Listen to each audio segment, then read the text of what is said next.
Welcome back. Some people celebrate their birthday with a party or a nice dinner, but a Pinellas County resident did something a little different.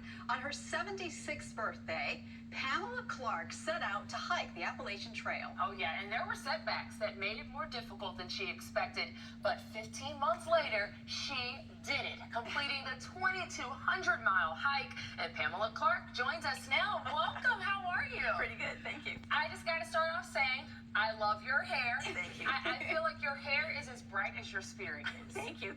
I did it at first because I had heard about a person getting lost, and I didn't want to be that person. So I figured somebody would see me here, and the search would be narrowed. So it's a twofold purpose, perfect all the way around. Where did you come up with this idea or this dream to hike the Appalachian Trail? 30 plus years ago, I had read Walk in the Woods, and it had just been on my list. And I thought, well, after COVID, I hadn't done anything for 2 years, and I didn't have to fly for this one. I could just drive, and that was the choice, how I chose. And so it's a major undertaking. Did you just decide and go? Did you train? How did it all happen? The day after Thanksgiving, I went to Bill Jackson's, and I met Kathy, and she every week gave me information, what to buy, what to do, how to do it. She's also a leader of a hiking group, and so once I got my equipment, she took me out and showed me how to use it. So by the middle of March, I had been out on 3 different overnights. And the first overnight, we walked 8 miles, and in Florida, that's Hot. Yeah. well, it's hot, but it's flat. Easy, yeah. It's flat. So I put up the tent and did not eat dinner, did not put up my mattress, and I slept for 14 hours. So it was like, you didn't think that it was going to go very far after that beginning. Well, missing the dinner part would be the most difficult part of this for me. But I love you plan, you prepare, but there's only so much you can do because Mother Nature had a plan of her own too. Tell me about some of the obstacles you were up against. Well, in 2020, I had fallen and crushed my elbow and had to get a new elbow. And they had put pins in, and when I was in Maine, it became infected because evidently the metal in your body attracts infection. So first time I just said, well, give me antibiotics and I'm off. The second time, after she said about 13 times, you better go home and get this fixed, then I went home. So I was home for a couple of months, and then one of the people I had leapfrogged with said, you know, if you do 10 miles a day for 80 days, you'll have it done.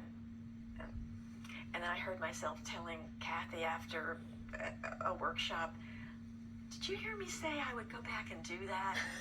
Well, but you did, and you finished it. You completed the task. Yeah. When you remember your time out there, what is your most fond memory? Did you meet people? The people. Along the way? Wonderful people along the way. At the first part, I was in a bubble, so I was and people thought before I left that I would be by myself and I would be endangered. I was trying to show them that it was okay. I would see 20 to 40 people a day, and if I was near a really active area, it could be 80 people, just passing, going by. But you'd sort of become tramly with some people. You'd sort of Trail family? Yes, yes. Yeah. You'd get to the same shelters at night. I wouldn't walk the same that they did. I was slower, but we would both get there. So there was different people that I would become tramly with for a week or so, and then but a lot of people wanted me to make it. They were gung-ho about it, and sometimes they would give me dinner, sometimes they would give me advice. It was all wonderful. And then the second part, when I went back in the winter, Kathy got people to walk with me, because since I liked the people so much, there weren't people out there doing this in the winter. So she got people to walk with me. And then so then I had that part of it once again. And but they once again they gave me places to sleep at night, bring me pizza out, yeah, and or good advice what was good, what was hard about the trail. You are the walking, hiking proof that age is nothing but a number. What do you tell other people your age when they want to conquer things that seem almost impossible? I think you have to have your DNA. You have to have a certain amount of workable parts. And then the other is your mindset. And I think that at least 70% of it is your mindset.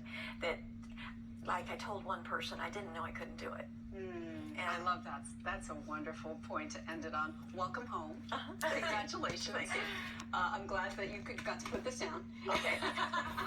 And thanks too. for inspiring everyone with your story, Pamela. Oh, absolutely. Sure. So, All right, and up next, we are making mocktails